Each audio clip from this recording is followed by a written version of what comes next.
Bar for passing last year's I-STEP exam might be a lot lower. The State Board of Education agreed to set a new benchmark today, and that could lower the passing rate by 24% for math and 16% for English.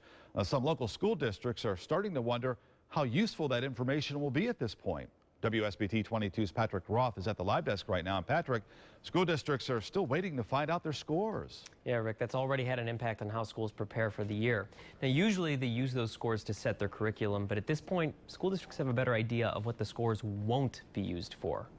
The school year is well underway here at Emmons Elementary School in Mishawaka. But there's still a big piece of information from last year that teachers, students, and administrators are waiting for. It's hard when we're going through, and right now I'm itching to get the scores.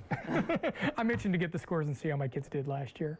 While Addison is anxious just to get them, the Board and Department of Education are still trying to figure out how exactly the I-STEP will be graded.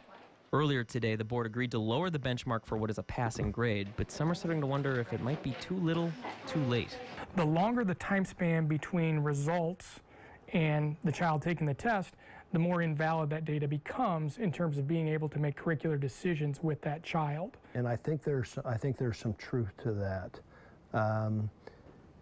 Can it still assist us? And you know, my glass is one of these that's usually half full, and I'm saying, sure, let's continue to allow that to assist us. The question for some school administrators is how exactly I-STEP should be used. If I-STEP is being used to label schools and to label, worse, to label kids, then I think we have to step back and say the tool's probably not being used for the right method. It's hard to measure a child's academic progress and true learning through one testing series.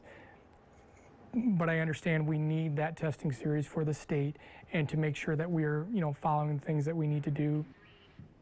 Now, we should also note that next week the State Board of Education will consider some recommendations that might actually add points to the scores of students who took the I-STEP online.